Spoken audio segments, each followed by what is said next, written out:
Limestone, an element on Mother Nature's artistic palette. And where does she store the highest quality and largest amount of limestone in the world?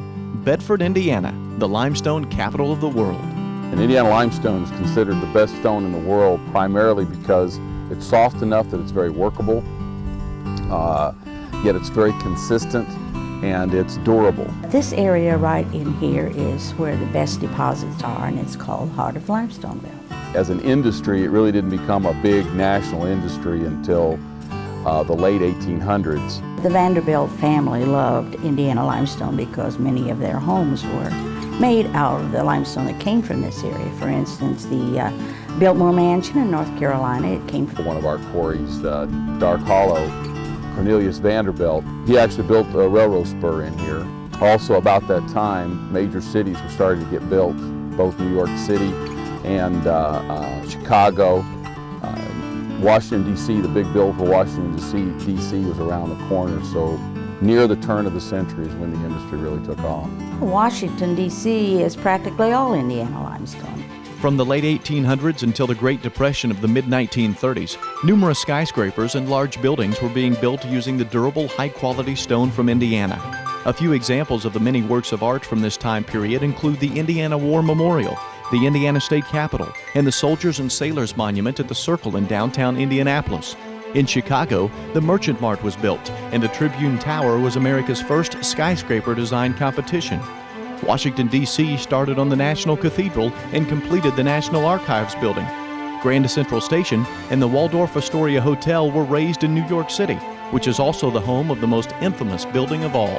We have a quarry hole here that is called the Empire Quarry Hole, and we like to say that's where the Empire State Building was before it went to New York City. It's the only building that ever came out of that quarry hole. It's kind of the icon for Indiana limestone. To look at these spectacular buildings, it is hard to believe they were built with the limited tools from that time period.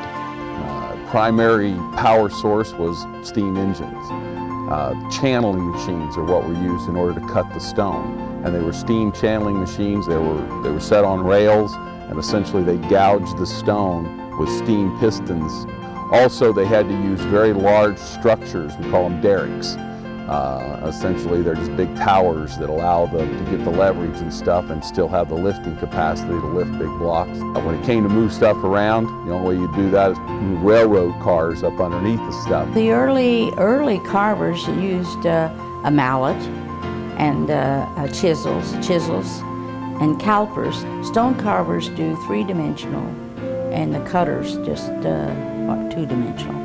Some of the new technology that's used today, especially in the quarry side of it, is pretty remarkable. Now we use electric saws that have diamond belts that are made to run around a 16-foot long bar, essentially, that cuts down into the stone,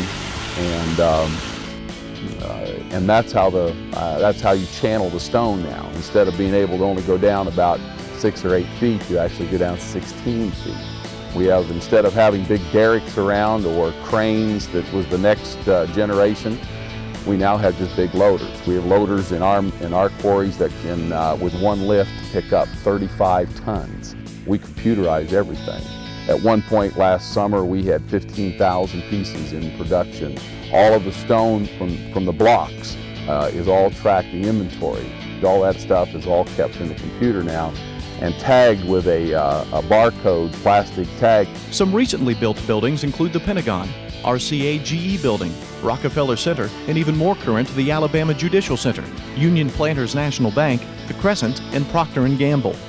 As an industry, most of it is still dependent upon very skilled craftsmen. For years, men in this area have lived in limestone houses. They've gone to limestone churches to worship. They've worked in the mills, breathed the dust, and dulled their hearing with the fabricating of the mills. And then they marked each other's graves with artistic tombstones made of limestone.